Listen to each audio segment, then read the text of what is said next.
Hello, everyone, and welcome to another episode of Iron Panther Presents. Happy Mother's Day. Today, Stacey and I shall be discussing Godfather of Harlem, Season 2, Episode 4, which is by far best episode so far. I was extremely impressed with what I saw. No Mother's Day stuff, though. I was a little disappointed. I mean, I thought it was gonna be some mother shit, going on, some mother struggles, and I thought it was gonna happen on here. But Stacey, what do you think of the episode? Amazing. Was a lot of strange bedfellows, some thruples. Some what? Thruples. You got Elise, Betty, and Malcolm all at the table holding hands. Like, where's Elise going? Right? He was like, you know what?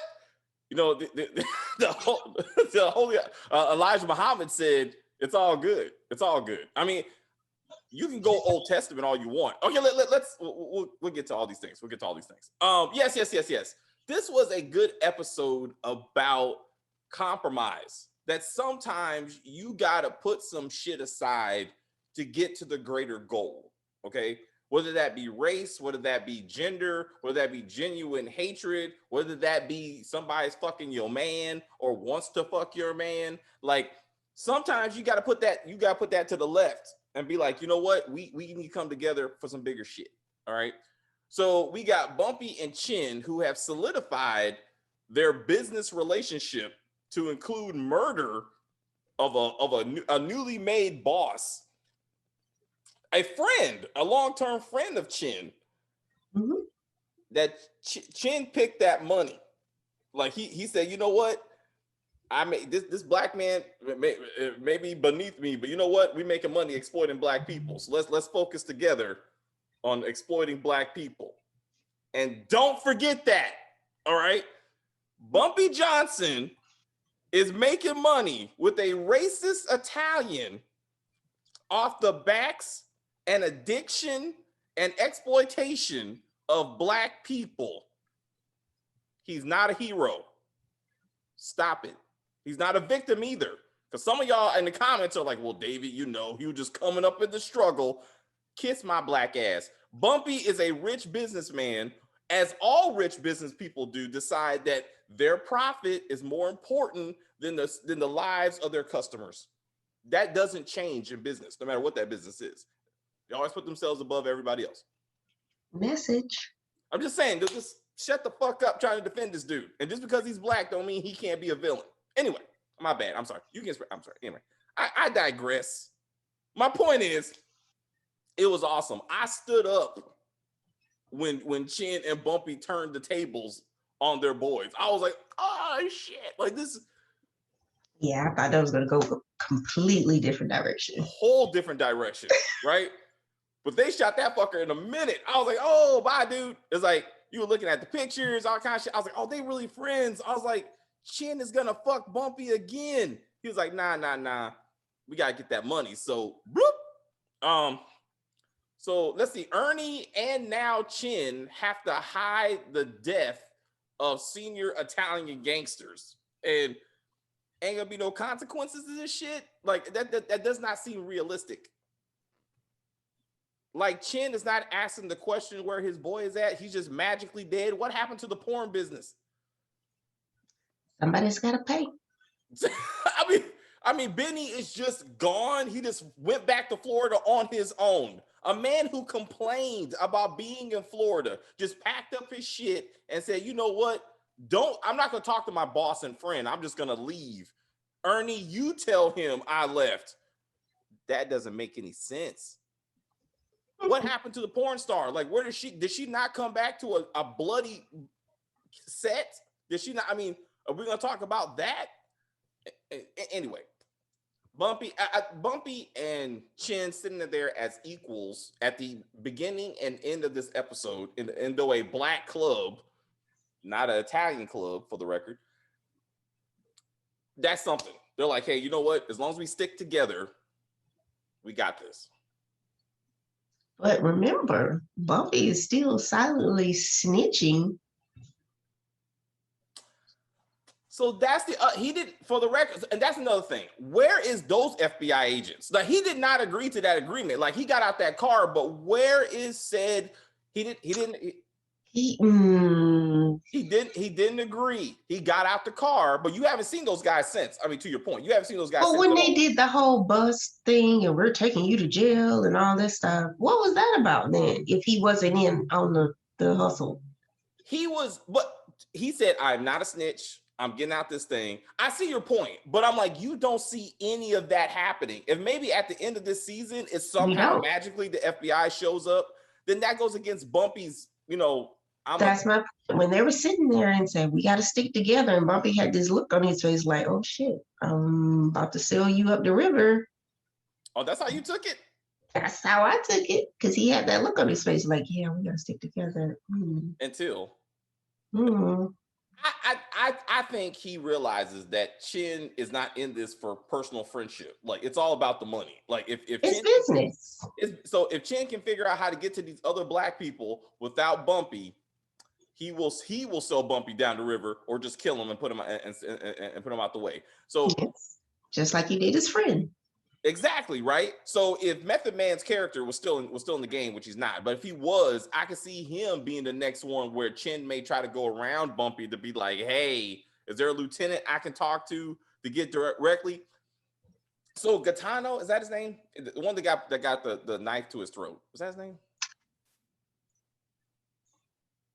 I get his name mixed up. Yes, the one who's got kicked, right? Yeah, anyway, the one who's still alive, Banano.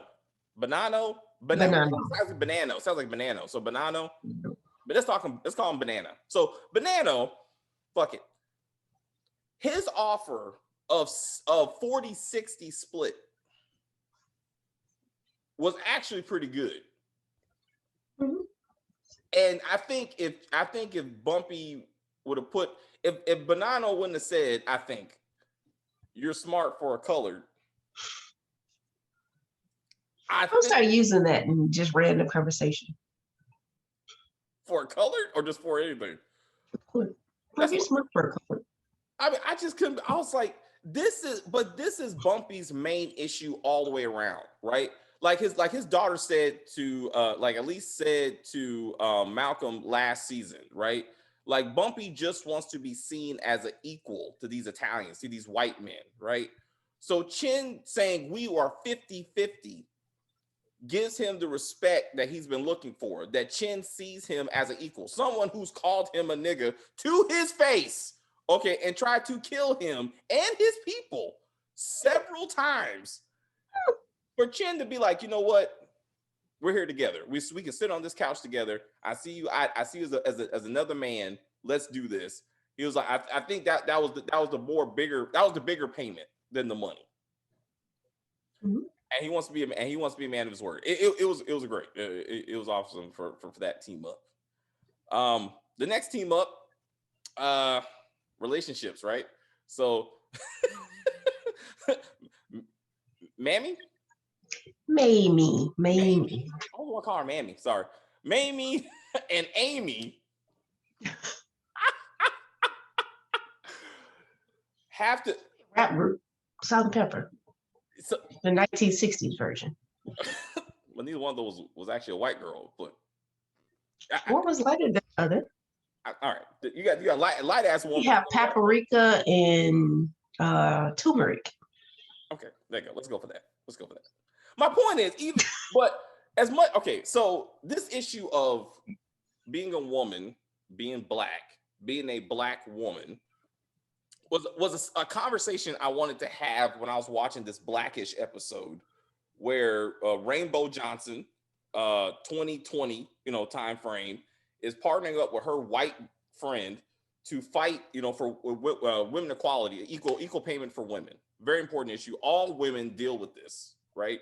But in the end, Rainbow decided that she was more black than she was a woman, and therefore race became, her racial issues that she wanted to address was somehow more important than the fact that all women, on average, get paid less money than their male counterparts. That is always an issue Black women face. Are you a woman first, or are you black first? I would say different minorities. Women face that issue. I'm saying, but black. We ain't talking about other minorities. All right. We're talking about black women, okay? My fault. So this situation, both of them had something to learn. So clearly they were like, the white woman, Amy, needs to learn, you know, about the struggle of a black woman, and really black people, really, but a black woman. First of all, what is Mamie's struggle? Right? Maybe let's back it up. Let's be real. Mamie is a high yellow, rich, relatively rich black woman in the 60s. She'd be all right in the 2000s, but let's keep it to the 1960s. All right. She does not work. Let's just begin to the fact that she don't have a job. All her money comes from her man. So she does very well, as we see. Huh? Who does very well, as we see. Exploiting, you know, other black people. I'm saying Mamie does not really understand the struggle of any woman who has to go out there and work and earn her own money, like Teddy's mom, for example, and deal with the issue that even within the quote black community of 1963 or 2020, women are looked as less than. But it's particularly in 1960 where black men were fighting for themselves. They were fighting for black men rights. In fact, the thumbnail for this video is black men holding a sign that says, "I am a man." Not that we are a people. I am a man. Because they wanted the right to work. They wanted the right to own property. They needed the right to take care of their family, but they were fighting for themselves first. And women just happened to be there helping with the effort, though. We were there to support the process. Yes, women did a lot for the civil rights movement, but you only see the men.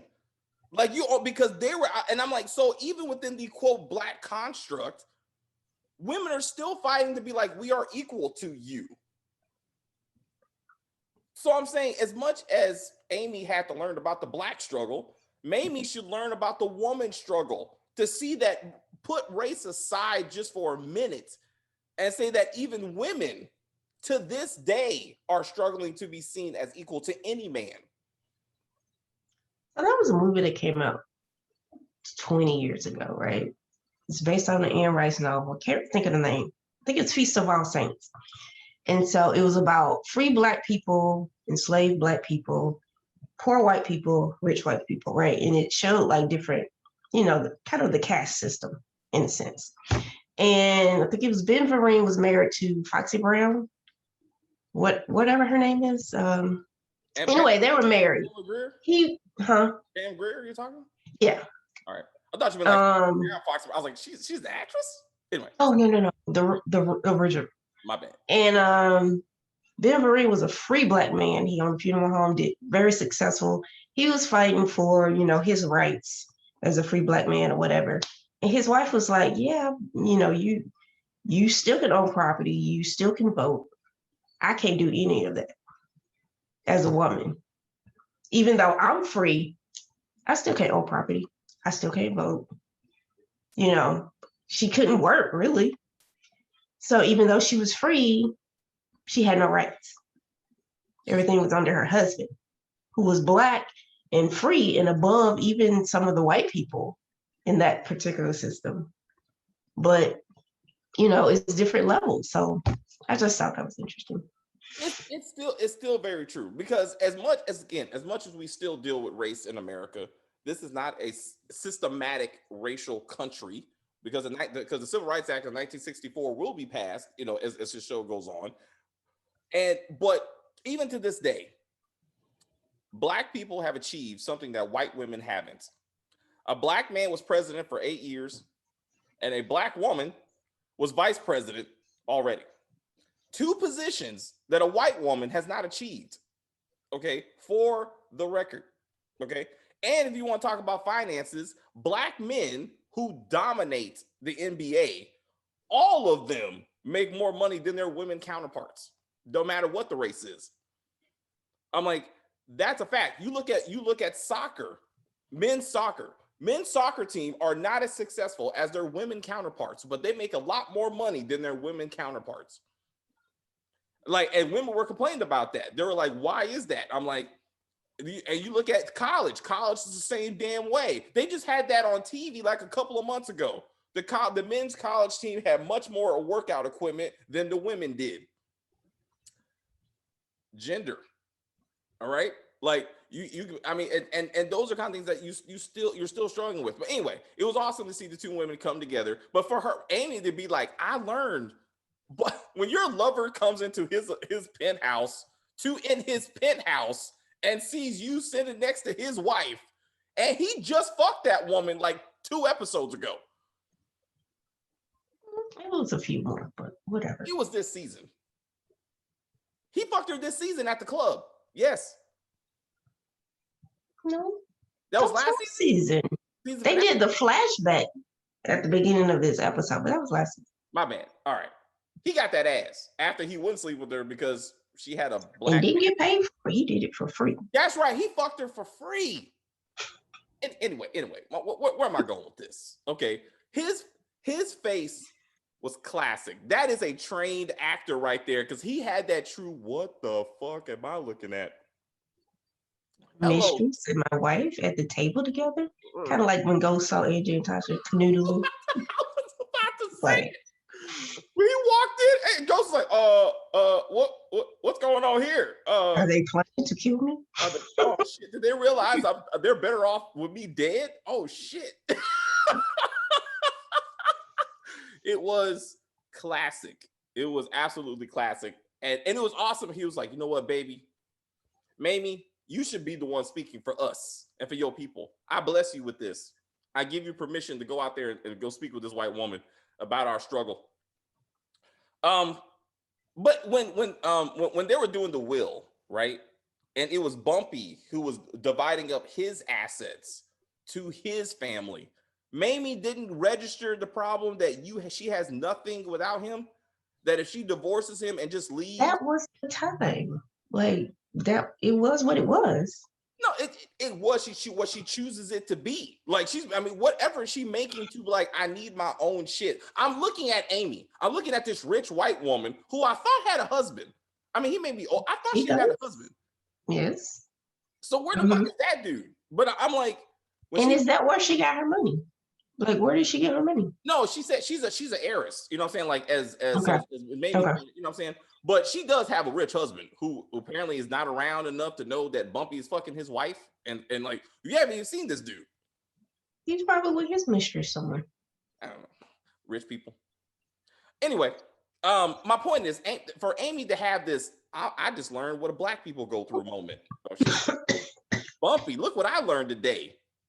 White people can support black people in their struggle, but white people can never understand their struggle because white people don't go through struggle. They don't know what it means to be poor. They don't know what it means to be an immigrant in America and treat them like shit. They don't know anything like that. That's that bullshit.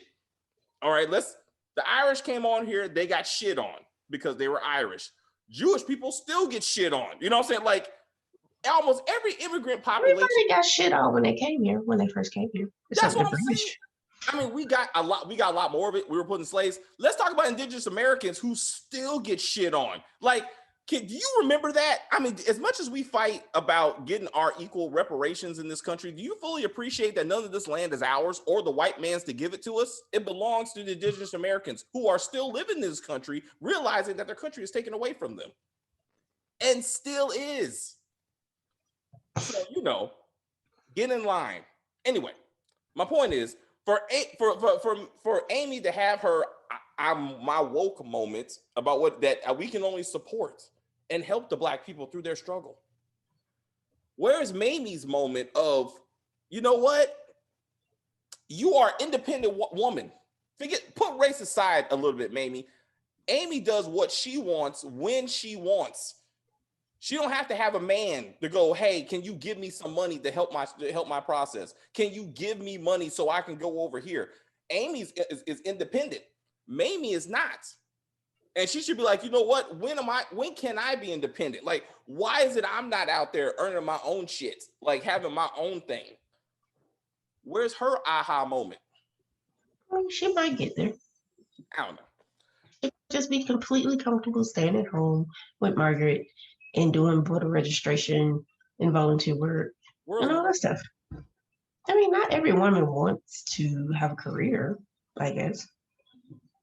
Where's Margaret? That was a good question. Where's the ass of this series? Shit. I mean, I wanted to see Margaret sitting up there with Amy. I wanted Bumpy to walk in to be like, hey, Daddy, who's this white woman? Oh, she's just a friend, baby. She's a friend of our people. Like, okay, she knows you pretty well, though. I don't want to talk about. It's okay, baby. Go color. Go You color. read her this letter? Oh yeah, because she likes to go through shit, right? She likes to go through the same. She should have found the That's the letter she should have found. Hello, Bumpy. I miss your big black dick inside of me. When am I gonna? I'm sorry, because Stacey was saying, Stacey. I'm sorry. Last we said in our last video, I think our first video of the series, we're like, the only way white women seem to care about the black struggles to have black dick in them. I mean, Amy, check. Stella. And then who's the other one? Stella. I keep wanting to call her Sophia for some reason. I don't know why. I think Sophia was another annoying white woman from another show. Sorry, I just can't. They all start looking alike after a while. But Stella is a clear and present danger to herself and others. To everybody she crosses paths with. Fuck. Italian dude got murdered for getting her pregnant at 13. Teddy got murdered for dating her. Then Ernie had to kill Benny because of her. Now Teddy's mama got a gun put to her head because of Stella. Because Stella decided. What about the other musician that got confused for Teddy? My fault. Thank you, Stacey. Thank you, Stacey. Teddy's friend got murdered before Teddy got murdered because of Stella. Stella needs to be murdered immediately, just for the greater safety of everyone involved in Harlem and New York City as a whole. Like, she's a danger to anyone that comes across her path. And then is her dad gonna get caught up because they're gonna think he ordered the hit? Or once they find out Benny's dead, is Chin gonna take the heat for it? He's gonna be like, I gotta kill my daughter, man. I got to, like, she's a problem. She is a problem. But also let's get some people need to take some personal responsibility. Teddy was killed because of his own ignorance and arrogance. They told him several times, leave this white woman alone and leave Harlem, or you will be murdered. He comes back to Harlem and to said white woman, and he ended up murdered. Who else returned and ended up murdered there? Flossie. Another black character who was clearly and paid to leave Harlem. Then she returns to Harlem and ends up getting murdered. Teddy's mama, after knowing her, no, I'm not leaving. I'm not leaving. I'll be damned. I'm not going to profit off of my son's death. Bitch, listen, like, does this gun make you fully appreciate your situation? Like, get your ass out of town. She will be back and she will be murdered before the season's over. How about some strange Italian dude walks up to you and she's like, is this about the guy that Stella shot? Wait. How does Stella think it was a good idea to send Ernie to this woman, not going with him, knowing that Ernie is a murderer, knowing that you're not going to kill her, are you? No, baby, I would never do that. I would never kill a black person. I mean, why would you say that about me? I mean, you stay here and let me go talk to this woman of the son that I tried to murder. The son, like, I was tasked to kill this man, and only because of you, Stella. Actually, she's the reason he was tasked to kill her, and the reason why he didn't kill him, right? It was all about Stella, but somehow Stella was like, you handle this, man. Ernie, this is your shit. I mean, I'm just gonna sit here and smoke cigarettes and, just try to keep my emotions together. I'm not gonna go with you, or even call said mama to say, hey, I'm sending you some money. Get your ass out of town. Does she have a phone? Oh, she has the hallway phone. She has a hallway phone. That's how she got hold of her when he was in jail. Speaking of phones, Malcolm and Betty don't have a phone anymore. Malcolm's going through that shit. The Nation of Islam is not fucking around with him. So the Honorable Elijah Muhammad is apparently in no way, shape, or form fucking with Malcolm anymore. But I want thank you. So I like the whole situation, right? So Elise, like, it's in a very her monologue to all these men. Let's get back to gender real quick. This one black woman sitting in front of a string of men who are in charge of her because she's a woman, with only 3 women behind them. She stood up to all these people and gave an excellent monologue. She is by far the best actress on this show, by far. She's still giving that Kerry Washington vibe, that maybe the Viola Davis, vibe. I'm gonna give her that at that level. Like, I thought she was gonna start crying for no reason. I was like, where's Viola Davis? You gotta start crying. You want the Viola Davis money. But maybe she snatched her head wrap off and her eyelashes. Like, then it's I was like, oh shit. I was like, she learned from the master. It was perfect. It was absolutely perfect. I believe that she didn't love Malcolm, which she clearly does. I mean, who wrote the letter?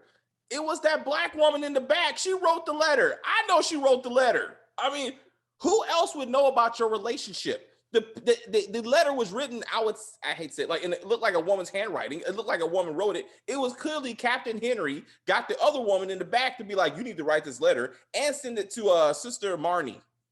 That's her name, Sister Marnie. She wrote the letter. This is not that hard of a mystery. Anyway, this all results in one of the nations of Islam people going to try to assassinate Malcolm. When Malcolm caught this man, I was like, finally, Malcolm is going to see that the nation is trying to kill him, that the nation sees him as a threat. But that's not what happened. Malcolm blamed the real villain, the white man. I was like, motherfucker. I was like, I couldn't believe it. I'm like, Malcolm, the 2 white cops outside, that's the white man. Like, that's the government. Yes, the black ass man who put a bomb in your car, okay, that's the Nation of Islam. But it's the white man's fault.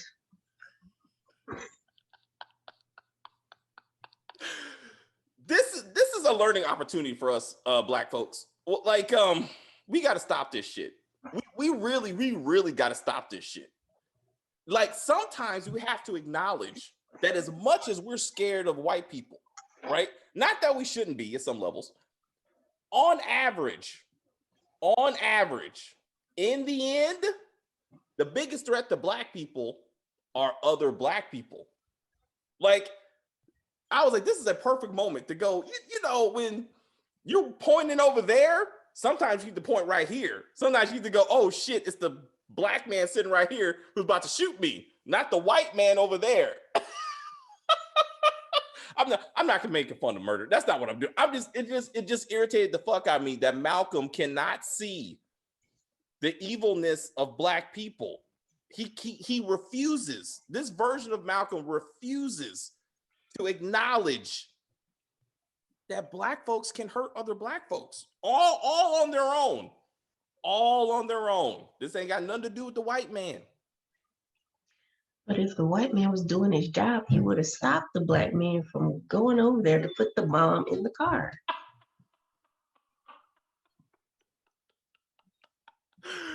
I love that. I love that he was like, hey, white man trying to protect me. Here you go.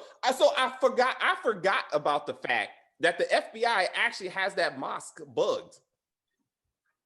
Like, they actually are listening to his conversation. Because you remember, they're the ones that heard Cassius Clay saying that he was actually a Muslim, right? Mm-hmm. The FBI has that whole mosque under surveillance. So that's separate from the Nation of Islam's issues against Malcolm. Like, he is being surveilled. I mean, that is a fact.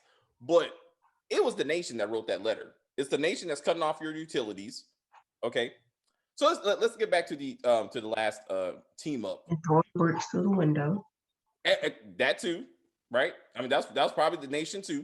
Like if I was Elise sitting there when she was sitting there in front of the window, I wouldn't be sitting in front of that window. That's where you don't sit, because clearly some shit happens. Elise showing up to Malcolm's house. That was another awesome moment. Because his wife was not like, I'm sorry, who are you? Oh, I'm Elise. I'm sorry. Let's back up. What's going on with Malcolm and his wife that she receives a random letter and automatically believes that Malcolm's fucking around on her? That's all she needs is a letter. First of all, Malcolm's always gone. So, like, she's trying to get him to stay at home with his family. He wanted no. So why wouldn't you think, okay, well, maybe he has something somewhere else? But I mean, he definitely needs to work on his home situation, because his wife had no. Oh, I'm sure right. Because I would imagine in her mind, I was gonna say a woman's mind, but in her mind, she's like, my man is always gone. Would rather be there than here. He got to be fucking somebody. Like it can't just be he's committed to the cause. It can't just be because he's fighting for the rights of our people. I mean, he can do both. We've seen other civil rights leaders do both. Just because you're fighting for the rights of Black folks does not mean you can't take time to cheat on your wife. Like, you know what I'm saying? These are not the same things. You got to get off the stage at some point. You know what I'm saying? And sometimes you just need somebody there that understands you. And that may not be your spouse. You know? I'm just kidding. I'm not advocating cheating. I'm just playing around. Don't be like David's okay with fucking around with spouses, because but yeah, well, I'm saying, it's just clearly though, his Betsy, we'll call it, it's Betsy, right? Is it Betty? Malcolm's wife is Betty. So Betty had to put her fears of Elise fucking her husband aside so they could combine together for the common goal of keep Malcolm alive. You know, to be like, this is big, he is bigger and his cause is bigger than this we may or may not be having a threesome right here moment. And Elise is clearly enchanted with Malcolm. And anybody that spends 5 minutes around her understands it. Like, it's all over her face. The fact that she stood up when he came into the room, but Malcolm's wife did not. Like she's like, one of these women adore you. One of these women are like, you are the one who saved me. And one of these women is like, you probably fucking around with me. You know what I'm saying? And you the husband that don't want to spend time with his kids. So that does help the ego sometimes to be like, why is my wife treating me like this? It's okay. I'm here for you, baby. I understand your struggle. Now, anyway, back to the whole Bible situation. My point is that if Malcolm sees an opportunity to be like, we all can just be together, right? We don't have to make choices about who is sleeping with who. Like, many of the Old Testament prophets had multiple wives. I understand that he's a Muslim. He can have more than one wife. That's what I'm saying. If he could afford it, which he can't because he's from That's what it is. He broke his clock and can't afford to have two wives. He can't afford to have one wife and keep the utilities on. So he needs to find a job. What's going to happen is that Bumpy is going to finance his operation. That's what's going to happen. And then you're going to have Malcolm X, who's fighting for the rights of Black people, being funded by a man who's killing Black people with drugs. You got to see the irony in that, right? Which would be another reason why Malcolm can't look at Bumpy and go, Bumpy, you need to get your shit together, all right? You cannot be killing us, working with the white man to kill us with drugs. And then Bumpy's going to say, well, how are you going to pay for your rent? Because last time I checked, it's my drug money that's doing it. So shut the hell up and fight for rights that don't interfere with my drug operation. Can we agree on that? And then Malcolm's going to have to make a choice. He's like, you know what? Is heroin really that bad? I mean, what does it really do? Let's talk about Elise, shall we? What was Elise doing this episode? Taking care of another junkie. Someone addicted to the very drugs her father is selling on a regular basis. She spends her whole day, she's committed herself to saving the women that her father is killing with drugs. Where have we seen that before? She started a whole school. He's like, look, Franklin's saying, you know, he got some issues, but his daddy was like, I'm gonna fix this shit. It's called job security. First, my family gets you addicted to drugs. Then I'm the one that cleans you up off the drugs. Keep it in the family. Family business. It's a, if you will. It's not Heat though, which is a whole other show that don't get you this addicted. But for real though, but yeah, like Elise doesn't go, my dad's responsible for this.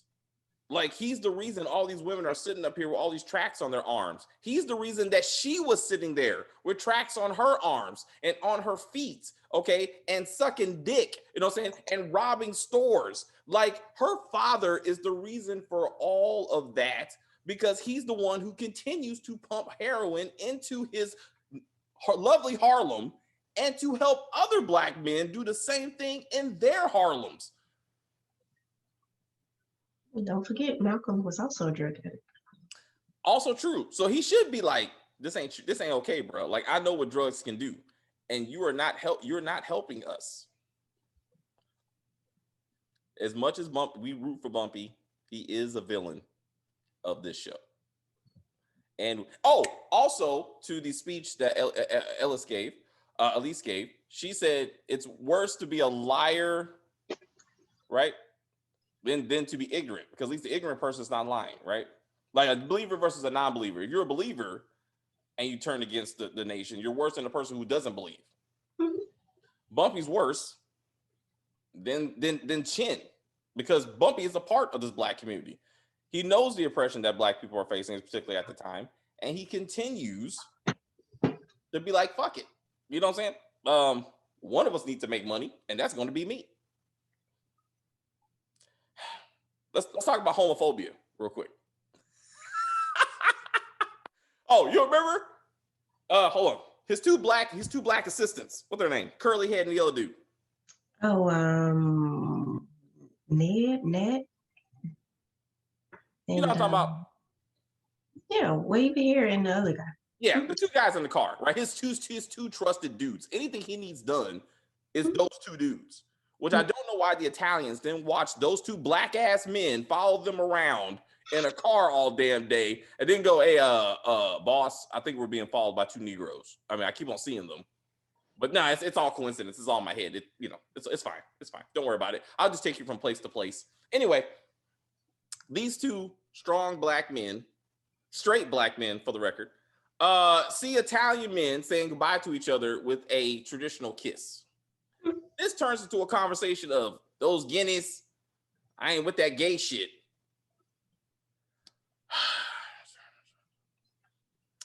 The irony of this conversation, right?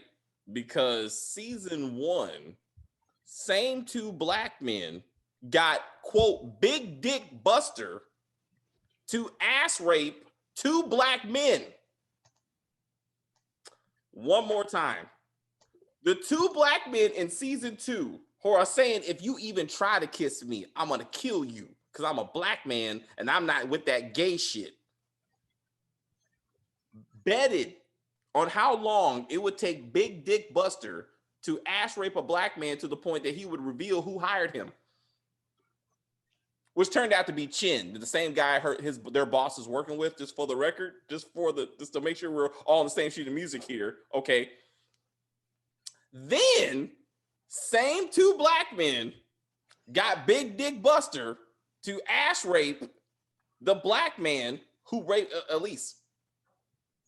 But they ain't with that gay shit, right? Ain't gonna be no kissing. Ass rape is just business. There ain't anything gay about that. Thank you for making that connection, because I would have never connected those two. And just to keep this going, right?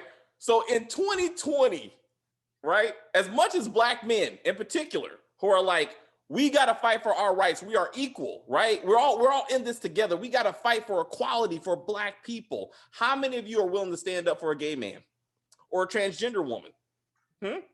How many, you know how many times I see on fucking Facebook, I'm tired of this gay agenda from Black people. I'm tired of this gay agenda being pushed down our throats. Why we got to see all this gay shit? What happened to equality? What happened to all of us being equal? There was an article that said straight Black men are the white people of Black people. I remember you brought that up. We were talking about Dave Chappelle, because Dave Chappelle is homophobic. I know we're getting off track. I'm sorry. Dave Chappelle is homophobic. He doesn't like gay men, and he really doesn't like transgender women. He's okay with lesbians because, you know, he's a straight man and he likes to see two women make out. I mean, whatever. You know, I understand. My point is, he hides his homophobia, which is socially unacceptable, in white racism, because that is acceptable for a Black man, especially a comedian. Like, it's expected that Black comedians are racist. It's expected that we make jokes about Black people and white people, especially. I mean, that's whole Black comedians. They their whole career, most of them, is white people do this and Black people do that, and that's okay. Now, but he's homophobic, and it just irritates the fuck out of me that these Black men are gonna be like, I ain't with that gay shit. Speaking of that, where are the gay population of Harlem? It's the 60s. They're still gay people. I'm not saying they're walking around with flags and shit. Be walking around sashaying all over the place. I see, and that's a gay stereotype. Excuse me. You're not gonna look at somebody and be like, "Oh, straight, gay, straight, gay, straight, gay."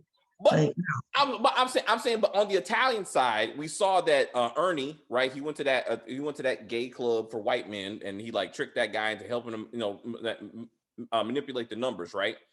My point is, we haven't even acknowledged the struggles of the gay population in Harlem, which not only has to deal with the white man's oppression, but also the Black homophobia and being murdered by their own people. Like, that's not. When are we gonna address that?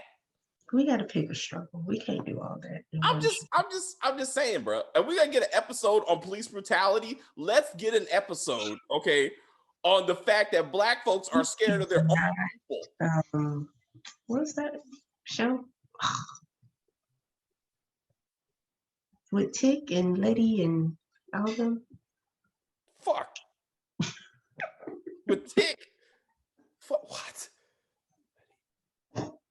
Hold on. Lovecraft Country. I had to pause because I was like, I don't want you to send us watchers and staring at each other for a while. Because I was like, what the fuck are we saying? Lovecraft Country. Yes.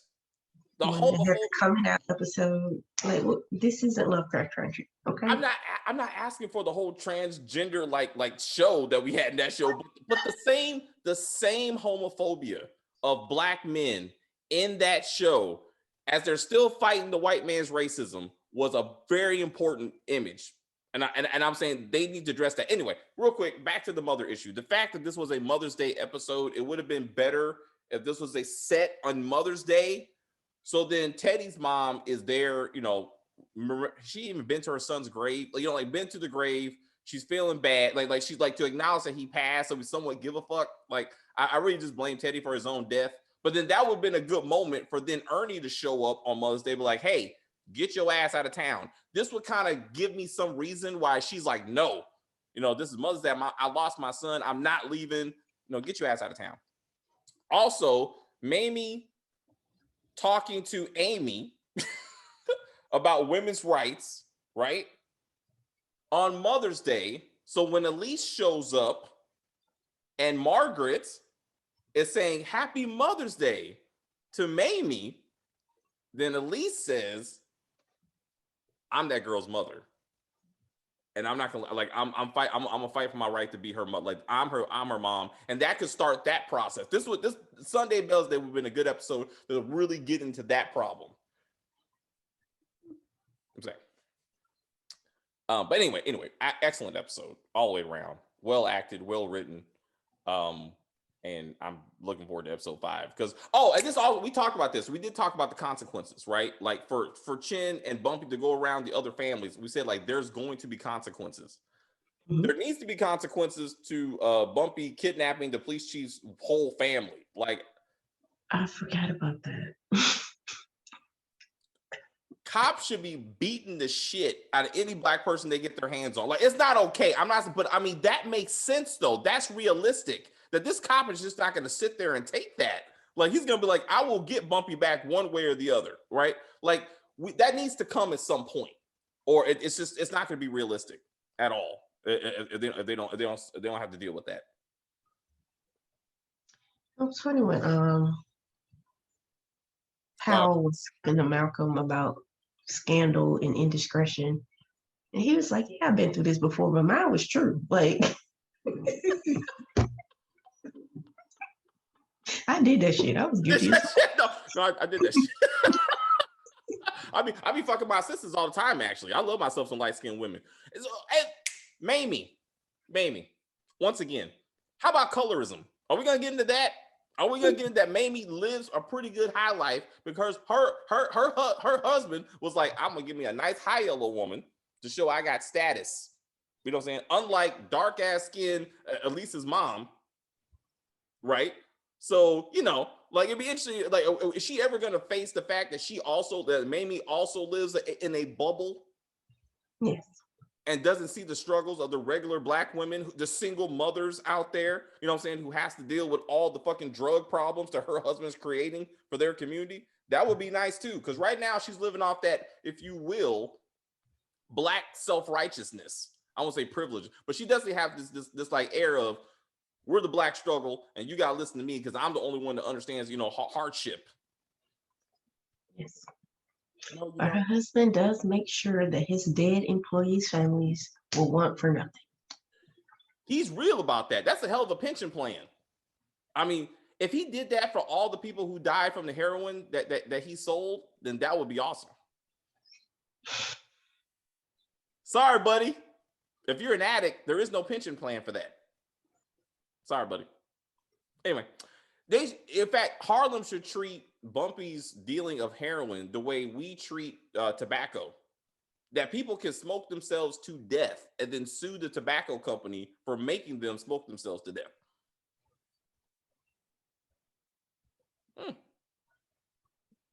You can still do that. You could be like, my family member smoked for 25 years, died of lung cancer, and they can sue the tobacco industry. They make so much money, it don't even mean shit anymore. They just pay them off and keep it moving. You know what I'm saying? Because they got a product that sells itself. I mean, so anyway, I'm just saying. There you go. Anything else? I don't think so. All right, guys, that's it. I know we did a lot, right? We did gender, we did race, we did homophobia, black on black crime, which is a thing. You know, and you know, it's whatever. You know, so we can see. Hopefully, we'll see you back for next week's episode. Some of y'all may leave the channel, and I get that. But again, that's what the comment section is for, right? Just tell me I'm wrong, and I'm not looking at this right, and I need to understand the plight of Bumpy again. Nope. But you can, but I appreciate the comment. I will respond, as you know. That's the whole point of having dialogue, right? All right, guys, before I go, as always, we're going to start thanking all the commenters for our previous video for supporting us. Proper King, thank you very much for commenting. Haven't seen you in a while. I told Stacy you're a big fan of hers because you are. Fox Davis Mom, thank you very much for always supporting our videos. Trouble Follows, a long-term supporter. Appreciate that. SJ Smith, appreciate your comments. And then, hold on. Kathy McQuarters, thank you very much for your comment. I know we went back and forth, so I have no problem with you disagreeing with me. It's fine. Letters to my people, thank you very much also for your comments. Again, everyone comments on the video. Again, we appreciate the dialogue. That's the whole point of this. And so it's not just about us spewing our thoughts. You know, let's be social. If you are new to the channel, please subscribe to the channel. As always, like on the video, comment on the video, share the video. We will see you again next week. We got a lot of new stuff coming this week. Also, the next couple of weeks, we got Family Business starting up. We got Run the World starting up this month. Some shows are going to be falling off. The Oval is a season finale, mid-season finale this week. Ruthless should be coming back. We got City of the Hill tomorrow. City on the Hill tomorrow. So anyway, a lot of stuff for you guys. Appreciate it. Bye.